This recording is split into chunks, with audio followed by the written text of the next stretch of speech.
శ్రీ విఘ్నేశ్వరాయ నమ. శ్రీ గురుభ్యో నమ. శ్రీ జగదంబికాయ నమ.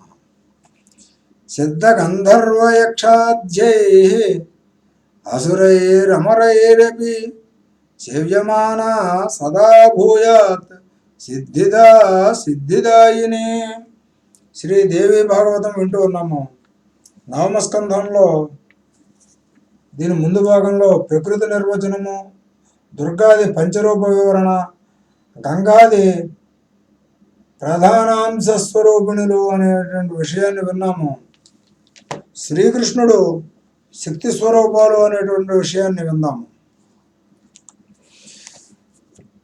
నారాయణ మహర్షి సంగ్రహంగా దేవీ చరిత్రను తెలియజెప్పావు, కానీ విస్తృతంగా వినాలని నా కోరిక. సృష్టికి ఆదిలో ఉండే పరాకృతి సృష్టి విధానం అప్పుడు ఏ రూపంతో ఎలా ఆవిర్భవించింది, 5గా ఎలా విభజన పొందింది, త్రిగుణాలు అంశకళలుగా ఎలా రూపుదాల్చాయి, వీటన్నింటినీ గురించి జన్మకథనం, పూజా విధానము, స్తోత్రము, కవచము ఇత్యాదులన్నీ సర్వమంగళప్రదంగా సమగ్రంగా నాకు వివరించి చెప్పు. నువ్వు వేదాంగవేత్తవు. ఈ చరాచర సృష్టిలో నీ తెలియనిదంటూ ఏదీ లేదు, దయచేసి అనుగ్రహించు అని అడిగాడు. నారద, ఆత్మ నిత్యము, ఆకాశము నిత్యము, కాలం నిత్యము, దిక్కులు నిత్యము, అలాగే ఈ విశ్వంలో గోలోకం నిత్యము. అందులో ఒక ప్రదేశమే వైకుంఠము. అలాగే ప్రకృతి నిత్యము, అది బ్రహ్మలీల సనాతనము. అగ్నికి వేడిమి, చంద్రుడికి వెన్నెల, పద్మానికి శోభ, సూర్యుడికి ప్రకాశము ఎలా అవిభాజ్యాలు, అవిభక్తాలు, అభిన్నాలో అలాగే ఆత్మ, ప్రకృతి ఇవి రెండు అభిన్నాలు. బంగారం లేనిదే కంసాలి ఆభరణాలు చేయలేడు, మట్టి లేనిదే కుమ్మరి కొండలు చేయలేడు, అలాగే ప్రకృతి లేనిదే ఆత్మ ఈ జగత్తును సృష్టించలేడు. ప్రకృతి అంటే సర్వశక్తి స్వరూప. దాని కలయిక వల్లనే ఆత్మ శక్తిమంతుడు అవుతున్నాడు. శక్తి పదంలో స అనేది ఐశ్వర్యానికి, తి అనేది పరాక్రమానికి సంకేతాలు. ఆ రెండింటిని ఇచ్చేది ఆ రెండింటి స్వరూపము కనుకనే ప్రకృతి శక్తి అయ్యింది.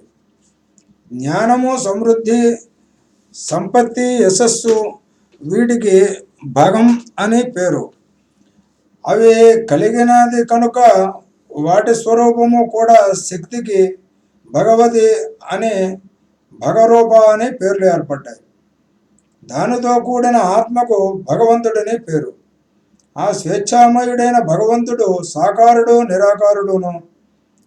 నిరాకారుడు తేజోరూపము, దానిని యోగీశ్వరులు ధ్యానిస్తూ ఉంటారు. పరబ్రహ్మమని, పరమానందమని కీర్తిస్తూ ఉంటారు. అది అదృశ్య రూపము, కానీ సర్వద్రష్ట. తాను కనపడదు కానీ అన్నింటినీ చూడగలదు. అది సర్వజ్ఞము, సర్వకారణము, సర్వదము, సర్వరూపము. అయితే వైష్ణవులు దీనిని అంగీకరించరు. తేజస్వి లేనిదే తేజస్వి ఎక్కడా అని ప్రశ్నిస్తూ ఉంటారు. అందుచేత తేజోమండలం మధ్యస్థుడైన బ్రహ్మ తేజస్విని వారు పరమాత్మ అంటారు. అది స్వేచ్ఛామయం, సర్వరూపము, కారణము, మనోహరమైన అత్యంత సుందర రూపము. ఆ తేజస్విది కిశోర వయస్సు. శాంతుడు, సర్వకాంతుడు, పరాత్పరుడు, నీరద శరీరుడు. శరత్కాలంలో మధ్యాహ్న వేళకు పూర్తిగా వికసించిన పద్మాల శోభను ఆభారేస్తాయి అతడి కన్నులు. పేర్చిన ముత్యాల వంటి పలువరస, శిరస్సు మీద నెమలిపించము, మాలతీ పుష్పమాలికలు, కొనదేరిన ముక్కు, నవ్వురాజల్లుడు మోము. భక్తానుగ్రహకారుడు, అగ్నిజ్వాలల పరిశుభ్రమైన పీతాంబరం ధరించినవాడు, మురళీధారి, రత్నభూషణ భూషితుడు, సర్వాధారుడు, సర్వేశ్వరుడు, సర్వశక్తియుతుడు, విభుడు, సర్వైశ్వర్యప్రదుడు, స్వతంత్రుడు, సర్వమంగళప్రదుడు, పరిపూర్ణతముడు, సిద్ధుడు, సిద్ధేశుడు, సిద్ధికారకుడు. ఈ సనాతనుడైన దేవదేవుణ్ణి వైష్ణవులు ధ్యానిస్తూ ఉంటారు, ఉపాసిస్తూ ఉంటారు. నారద, జన్మ, మృత్యు, జరా, వ్యాధి, శోక, భీతి, మోహ హరుడైన పరాత్పరుడికి బ్రహ్మాయుషు ఒక్క నిమేషం మాత్రం అవుతుంది. ఆ పరబ్రహ్మనే కృష్ణుడు అంటారు. ఇందులో కృషు అనేది భక్తివాచకం, నా అనేది దాస్యవాచకము. భక్తి దాస్య ప్రదాత కనుక కృష్ణుడయ్యాడు. అలాగే కృష్ శబ్దవాచకము, నకార బీజవాచకము. స్రష్ట తానే, సృష్టి బీజము తానే కనుకనే కృష్ణుడు. ఆ స్వేచ్ఛామయుడు తన ఇచ్ఛానుసారము 2 రూపాలుగా అయ్యాడు. వామభాగం స్త్రీ రూపంగా, దక్షిణ భాగం పురుష రూపంగా. మహాకామి అయిన ఈ సనాతన పురుషుడు కామాంధకారి అయిన స్త్రీమూర్తిని చూశాడు. అప్పుడే వికసించిన పద్మంలాగా కమనీయంగా ఉంది. చంద్రబింబంలాగా ఉంది. రంభోరు నితంబ భారాంచిత శ్రీఫలాల వంటి వృక్షజాలు, సన్నని నడుము, పుష్పమాలికాలంకృత, శాంతస్వరూప, స్మేరవదన, వక్రలోచన, అగ్నిజ్వాలలా పరిశుభ్రమైన చీర, రత్నభూషణ భూషిత, తన నయన చకోరాలతో కృష్ణుడి ముఖమనే చంద్రబింబంలోనే వెన్నెలల్ని తదేక దీక్షగా గ్రోలుతోంది, తన్మయత్వం చెందుతోంది. ఆ శ్రీమూర్తి నిన్నొసట కస్తూరి బిందువు, దాని కింద చందన బిందువు, వాటితో సమానంగా సూర బిందువు, వాలుకొప్పులో తురిమిన మాలతీ పుష్పమాలికలు. కోటి చంద్రులు ఒక్కసారిగా ఉదయించినట్టుంది ఆ స్త్రీమూర్తి. తన నడకలతో రాజహంసలను గజరాజాలను పరిహసిస్తోంది. తన కాంతుడి పట్ల కాముకి. ఆ సౌందర్య రాశిని చూసి రాసేశ్వరుడు రాసోల్లాసమైన రాసమండలంలో రసికుడై ఆమెతో రాసక్రీడను జరిపాడు. శృంగారం మూర్తి భవించినట్టు సుఖభోగం సాగించాడు. బ్రహ్మమానంలో ఒక రోజుపాటు అది జరిగింది. అప్పటికి జగత్పిత అలసిపోయాడు. నిద్రానందదాయకమైన ఆ శుభక్షణంలో ఆ స్త్రీమూర్తి యోనులో వీర్యదానం చేశాడు.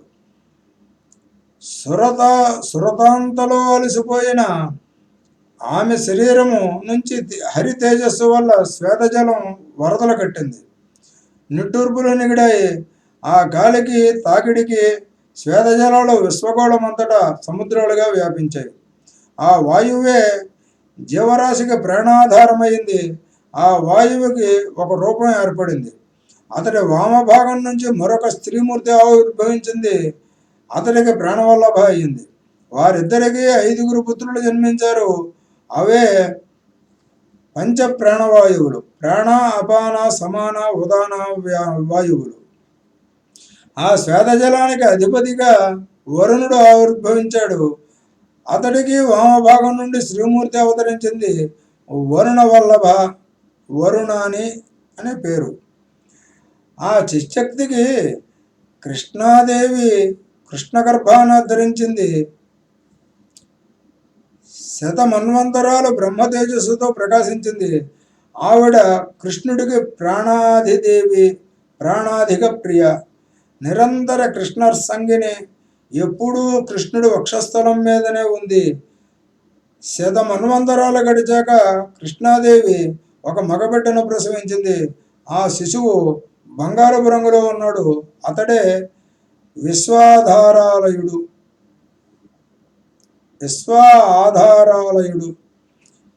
ఆ బిడ్డను చూస్తూనే కృష్ణాదేవికి హృదయం భగభగలాడింది. బ్రహ్మాండగోళమంతటా నిండి ఉన్న మహాజలంలోకి విసిరేసింది. కృష్ణుడు హాహాకారాలు చేశాడు. వెంటనే శపించాడు. ఓసి నిష్ఠుర, బిడ్డను నీళ్లలోకి విసిరేసావా? ఈ పాపానికి ఫలం అనుభవించు. ఇంక నీకు బిడ్డలు పుట్టరు, ఇది నిశ్చయం. ఇంతేకాదు, నీ హంసరూపాలుగా జన్మించిన అప్సరసలు కూడా నిత్య యవ్వనులుగా ఉండిపోతారే తప్ప వారికి కడుపు పండదు అని కఠినంగా శపించాడు. అదే క్షణంలో కృష్ణాదేవి జిహ్వాగ్ర భాగం నుంచి హఠాత్తుగా ఒక కన్య ఆవిర్భవించింది. తెల్లని రంగులో మనోహరంగా ఉంది. తెల్లని వస్త్రాలు ధరించింది. వీణా పుస్తకధారిణి, రత్నభూషణ భూషాఢ్య, సర్వశాస్త్రాధిదేవత. అటుపైన కొంతకాలానికి ఆవిడ 2 రూపాలు ధరించింది. వామభాగం నుంచి లక్ష్మీదేవి, దక్షిణ భాగం నుంచి రాధాదేవి ఆవిర్భవించారు. అది చూసి పరాత్పరుడు కృష్ణుడు ద్విధారూపాలు ధరించాడు. వామభాగం నుండి చతుర్భుజుడు, దక్షిణ భాగం నుంచి ద్విభుజుడు అవతరించాడు. వాణిని ద్విభుజుడికి కామినిగా, రాధను ఆమెకు తోడుగా నియమించి వారిని అక్కడే ఉండమని ఆశీర్వదించి చతుర్భుజుడికి, నారాయణుడికి, లక్ష్మీదేవిని జతపరిచి కృష్ణుడు వారితో కలిసి వైకుంఠానికి వెళ్ళిపోయాడు. అక్కడ వాణి, ఇక్కడ లక్ష్మి ఇద్దరికీ సంతానం కలగలేదు. అప్పుడు చతుర్భుజ నారాయణుడి శరీరం నుంచి చతుర్భుజాలైన పాదర్శులు చాలామంది ఆవిర్భవించారు. అందరూ రూపంలో, తేజస్సులో, వయస్సులో నారాయణుడికి ముమ్మూర్తులా ప్రతిబింబించారు. అలాగే లక్ష్మీదేవి శరీరం నుంచి దాసీజనం కోటి సంఖ్యలో అవతరించారు. అక్కడ గోలోకంలో ఆ గోలోకనాథుడి రోమకోపాల నుంచి అసంఖ్యాకంగా గోపకులు ఆవిర్భవించారు. అందరూ ముమ్మూర్తుల ఆ ద్విభుజుడైన లోకనాథుడిలాగానే ఉన్నారు. ఆ పార్షదులందరూ అతడికి ప్రాణప్రియులయ్యారు. అలాగే రాధాదేవి శరీరంలో రోమకోపాల నుంచి గోపకన్యకులుగా ఆవిర్భవించారు. అందరూ రాధాదేవిలాగానే ఉన్నారు. అదే రూపము, అదే వయస్సు, అదే ఆభరణాధికమును. నారద, అలనాటి కృష్ణశాపం కారణంగా వైకుంఠంలో కానీ గోలోకంలో కానీ ఏ వనితకు కడుపు పండలేదు. ఇంతలోకి కృష్ణప్రియ విష్ణుమాయ సనాతని ఆ దుర్గాదేవి హఠాత్తుగా ప్రత్యక్షమయ్యింది.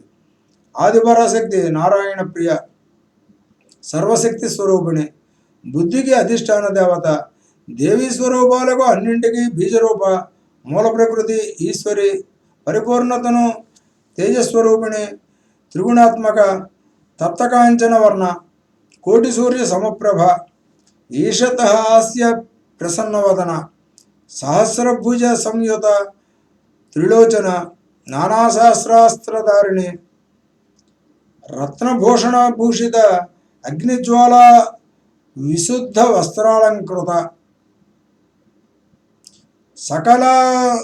సకల స్త్రీలు ఆమె కళాంశ రూపాలు. ఆవిడ మాయకు సమస్త లోకాలు సమ్మోహితమవుతాయి. సర్వేశ్వర్య ప్రదాత్రి, కృష్ణ భక్తి ప్రద, వైష్ణవులకు వైష్ణవి, ముముక్షువులకు మోక్షప్రదాయిని, భోగులకు సుఖదాయిని, స్వర్గంలో స్వర్గలక్ష్మిగా, గృహంలో గృహలక్ష్మిగా కీర్తింపబడుతోంది. తపస్సులకు తపస్యాస్వరూప, రాజులలో శ్రీరూప, అగ్నిలో దాహక శక్తి, భాస్కరుడిలో ప్రభారూప, చంద్రుడిలో శోభారూప, పద్మాలలో శోభన రూప, పరమాత్మ అయిన శ్రీకృష్ణుడిలో సర్వశక్తి స్వరూప. ఆ పరమాత్మ ఆమె వల్లనే శక్తిమంతుడవుతున్నాడు. ఈ జగత్తు ఆమె వల్లనే శక్తిమంతమవుతోంది. ఆమెయే లేకపోతే జగత్తు మృతప్రాయమే. ఈ సంసార మహావృక్షానికి అంటే సృష్టి తరువుకి ఆ సనాతని బీజరూప, స్థితిరూప, వృద్ధిరూప, ఫలరూప. ఆ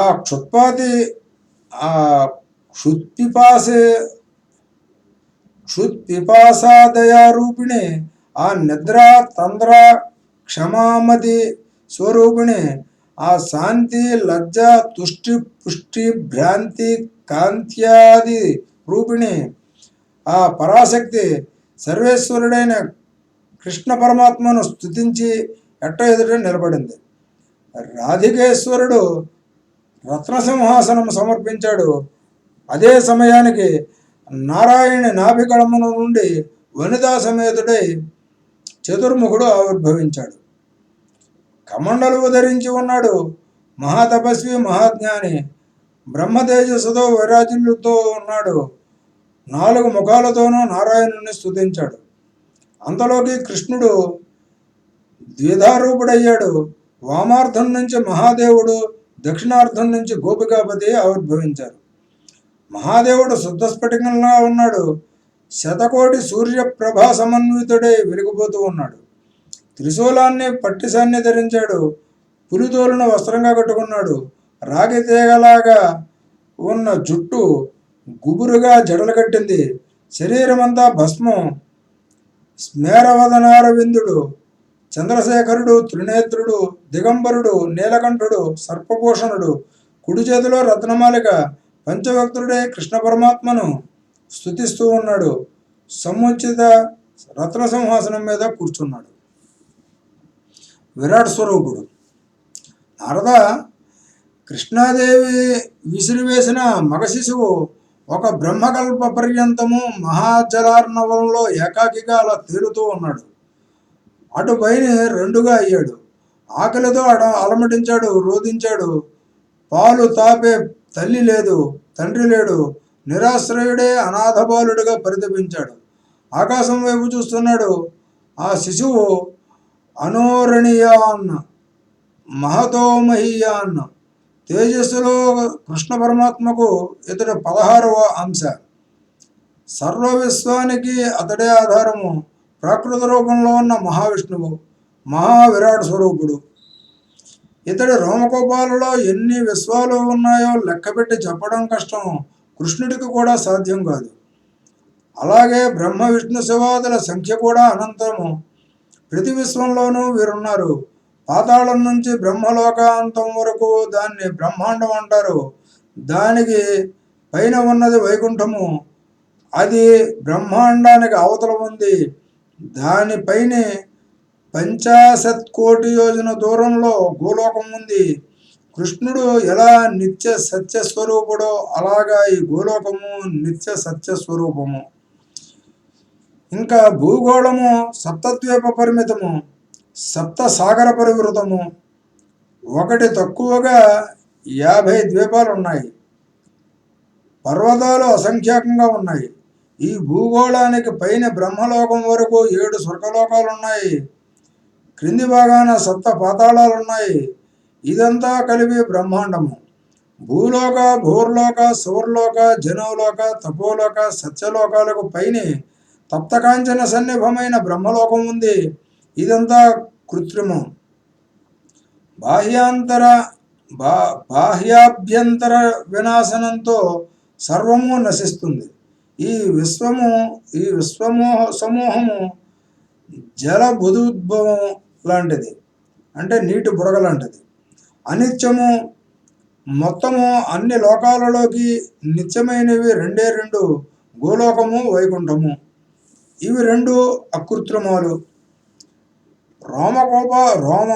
రోమ రూపాల నుంచి ఆవిర్భవించిన అసంఖ్యాక బ్రహ్మాండాలలో అసంఖ్యాక త్రిమూర్తులుంటారని, అసంఖ్యాకంగా దేవతలుంటారని, ఒక్కొక్క బ్రహ్మాండంలోనూ 3 కోటి చొప్పున దిక్పాలక నక్షత్రక గ్రహాదులు కూడా అసంఖ్యాకమని చెప్పాను, గుర్తుంది కదా. అది అలా ఉండని ఈ భూలోకంలో చతుర్వర్ణాల వారు అసంఖ్యాకంగా ఉన్నారు. అధోలోకాలలో నాగజాతి వారు ఉంటారు. నారద, ఆకలిగొన్న శిశువు జలార్ణవంలో ఏకాకిగా తేలుతూ ఆకాశం వైపు చూస్తూ ఉన్నాడు. తాను తప్ప ఎక్కడా ఏమీ కనిపించడం లేదు. దిగులు పడ్డాడు, రోధించాడు. కొంతకాలానికి జ్ఞానోదయమైంది. పరమపురుషుడైన కృష్ణుణ్ణి ధ్యానించాడు. సనాతన బ్రహ్మజ్యోతి కనబడింది. అది తొలకరి మబ్బులాగా నీలంగా ఉంది. పీతాంబరం ధరించి చిరునవ్వులు చిందిస్తోంది. ఒక చేతిలో మురళి, మరొకటి అభయహస్తం. ఆ తేజస్సును చూడడంతోనే బాలకుడు సంతృప్తి చెందాడు. ఆ పరమేశ్వరుడు ఆనందించాడు. సమయోచితంగా ఒక వరం ప్రసాదించాడు. వత్స, జ్ఞానయుక్తుడివై నాతో సమానుడు అవుతావు. ఆకలి దప్పులుండవు. ఈ అసంఖ్యాక బ్రహ్మాండాలు నీ నిలయాలు. లయపర్యంతము ఇది నీకు వరం. నిష్కాముడవు, నిర్భయుడవు, అందరికీ వరదుడవు, జరా, మృత్యు, రోగ, శోక, పీడ వివర్జితుడవు అని ఆశీర్వదించి ఆ శిశువు చెవిలో షడక్షర మంత్రాన్ని 3 మారు ఉపదేశించాడు. అది సర్వవిఘ్నహరమైన మహామంత్రం, ప్రణవాది. చతుర్ధ్యంత్యమైన కృష్ణ శబ్దము, స్వాహాంతము. ఓం కృష్ణాయ నమః లేకపోతే స్వాహ. ఈ మంత్రాన్ని ఉపదేశించాక ఆ శిశువుకి ఆహారాన్ని కల్పించాడు పరమాత్మ. ఆ విశేషము చెబుతాను, తెలుసుకో. ఈ లోకంలో విష్ణు భక్తుడు నైవేద్యంగా సమర్పించిన దాంట్లో 16వ వంతు మాత్రమే వైకుంఠ స్వామినాథుడికి చేరుతుంది. తక్కిన 15 వంతులు విరాట్ రూపుడైన ఆ శిశువుకే చెందుతుంది అని కృష్ణ పరమాత్మ నియమం చేశాడు. నిర్గుణుడు పరిపూర్ణతముడు కేవలము ఆత్మస్వరూపుడు అయిన కృష్ణ పరమాత్మకు నైవేద్యాలతో పని లేదు. ఎవరు ఏ నైవేద్యాలు సమర్పించినా అటు లక్ష్మీనాథుడైన వైకుంఠుడు, ఇటు ఈ విరాట్ రూపుడైన శిశువు ఇద్దరే ఆస్వాదిస్తారు. ఇలా మంత్రం ఇచ్చి, వరం ఇచ్చి, ఆహారం ఏర్పరిచి కృష్ణ పరమాత్మ ఆ బాలకుడిని ఇంకా ఏమైనా కావాలా అడుగు అన్నాడు. అప్పుడు ఆ డింభకుడు వినయంగా పలికాడు, పరమాత్మ, నీ పాదపద్మాల వల్ల నాకు నిశ్చల భక్తిని ప్రసాదించు. నా జీవితం క్షణమో శాశ్వతమో అంతవరకు నీకు భక్తుడిగానే నేను ఉండాలి. ఈ లోకంలో నీ భక్తుడు జీవన్ముక్తుడు, లేని పట్ల భక్తి లేని మూర్ఖుడు జీవోత్సవం. కృష్ణ భక్తి లేనివాడు తపస్సు చేసినా, యజ్ఞాలు చేసినా, పూజలు చేసినా, వ్రతాలు చేసినా, ఉపవాసాలు చేసినా, తీర్థయాత్రలు చేసినా అంతా వ్యర్థము. అదొక మూర్ఖుడు. అతడి జీవితం వ్యర్థము. అతడి ఆత్మ అతడిని నిందిస్తుంది. అతడి శరీరం ఆత్మ ఉన్నంతకాలము అతడు శక్తియుతుడిగా కనిపిస్తాడు. ఆత్మ వెళ్ళిపోయాక సర్వశక్తులు నిష్క్రమిస్తాయి. అవి సర్వతంత్ర స్వతంత్రాలు. కృష్ణ పరమాత్మ ఆ ఆత్మవు నువ్వే, సర్వాత్మవు, ప్రకృతి కన్నా పరుడవు, స్వేచ్ఛామయుడవు, సర్వాధ్యుడవు, బ్రహ్మజ్యోతివి, సనాతనుడవు. బాలకుడి మాటలకు కృష్ణ పరమాత్మ మురిసిపోయాడు. మధురంగా బదులు పలికాడు, బాలక, నాలాగే నువ్వు చిరకాలం స్థిరంగా ఉండు.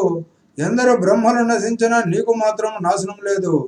ప్రతి బ్రహ్మాండంలోనూ నువ్వు అంశమాత్రుడిగా లఘు విరాట్ రూపంలో ఉండు. నీ నాభికమలం నుంచి విశ్వస్రష్ట అయిన బ్రహ్మ అవతరిస్తాడు. ఆ బ్రహ్మకు పాలభాగం నుంచి ఏకాదశ రుద్రులు ఆవిర్భవిస్తారు. వారంతా శివాంశలు, సృష్టి సంహారకారణులు.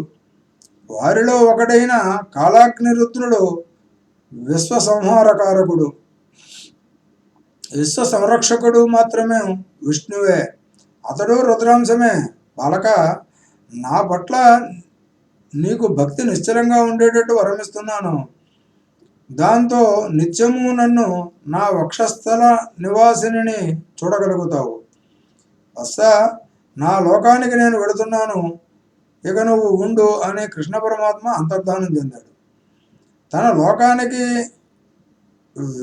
వెళ్ళడంతోనే బ్రహ్మను శంకరుణ్ణి పిలిచాడు. వస్తా చతుర్ముఖ, సృష్టిని ఆరంభించు. శిశువు నాభికమలం నుండి ఆవిర్భవించు.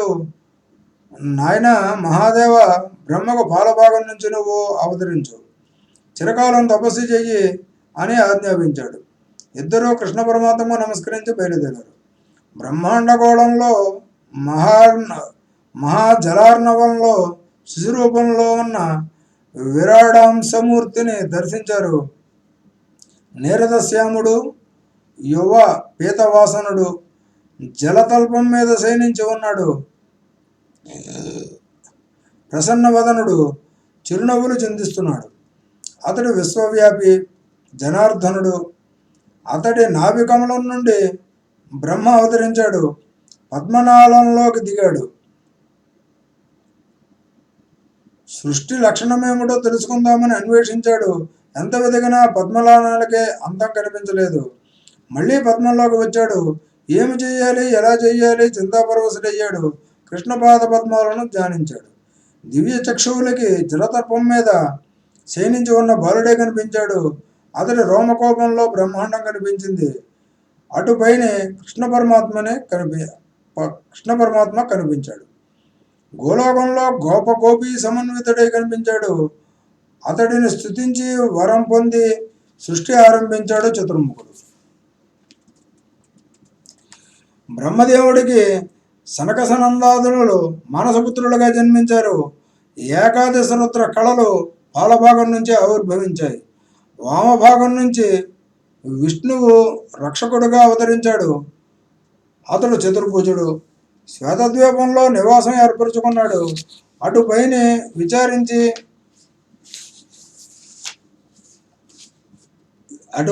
విరించి విశ్వాన్ని సృష్టించాడు. స్వర్గము, మర్త్యలోకము, పాతాళము, చరాచర జగత్తుని కల్పించాడు. ఇలా ప్రతి రోమకోపంలోనూ ఒక్కొక్క విశ్వాన్ని ఒక్కొక్క బ్రహ్మ సృష్టించారు. ప్రతి విశ్వంలోనూ త్రిమూర్తులు ఉన్నారు. నారద, ఇది కృష్ణ పరమాత్మని గుణకీర్తనము, ఇది శుభప్రదము, మోక్షప్రదము. ఇంకా ఏమి వినాలనుకుంటున్నావో అడుగు అన్నాడు నారాయణ మహర్షి. సౌనకాది మహామునులారా, నారాయణ సంవాదం శ్రద్ధగా వింటున్నారు కదా, నారాయణ సంవాదం శ్రద్ధగా వింటున్నారు కదా అని సూతుడు హెచ్చరించాడు. నారదుడు మళ్ళీ నారాయణ మహర్షిని అడుగుతున్నాడు, వినండి. సరస్వతీ పూజ. నారాయణ మహర్షి, నా జన్మ ధన్యమైంది. వినవలసినది అంతా విన్నాను. ఒక్క సందేహం మాత్రం ఉండిపోయింది.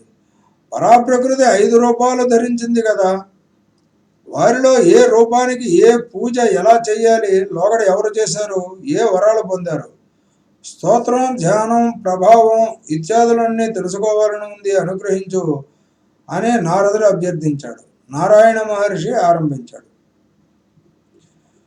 నారద, దుర్గా, రాధ, లక్ష్మి, సరస్వతి, సావిత్రి అని సృష్టికి ఆదిలో పరాప్రకృతి 5 రూపాలు ధరించింది. వీరి పూజా విధానం సుప్రసిద్ధము, వీరి ప్రభావము పరమాద్భుతము, వీరి చరితము అమృతప్రాయము, సర్వమంగళప్రదము. వీరు ప్రకృతికి అంశకళలు సవిస్తరంగా చెబుతున్నాను, సావధానుడివై ఆలకించు. వీరితో పాటు కాళీ, వసుంధర, గంగా, షష్ఠి, మంగళచండిక, తులసి, మానస, నిద్ర, స్వధ, స్వాహ, దక్షిణాదేవుల చరిత్రలో చెబుతున్నాను. సంగ్రహంగా కొందరివి, విస్తారంగా కొందరివి తెలియజేస్తాను. దుర్గారాధులది విస్తీర్ణమైన చరిత్ర. బ్రహ్మనందన తొట్టతొలిగా శ్రీకృష్ణుడే సరస్వతి పూజను రూపొందించాడు. ఆ తల్లి అనుగ్రహం ఉన్నట్టయితే మూర్ఖుడు సైతము పండితుడవుతాడు. కృష్ణాదేవి ముఖం నుంచి ఆవిర్భవించిన వెంటనే సరస్వతీదేవి కామపరవశమై కృష్ణుని సమీపించింది. ఆవిడ భావాన్ని గ్రహించిన శ్రీకృష్ణుడు పరిణామంలో సుఖావహమైన హితాన్ని, సత్యాన్ని మృదువుగా ఉపదేశించాడు. అదేమిటో వచ్చే భాగంలో విందాము. స్వస్తి. శ్రీ జగదంబ అర్పణమస్తు.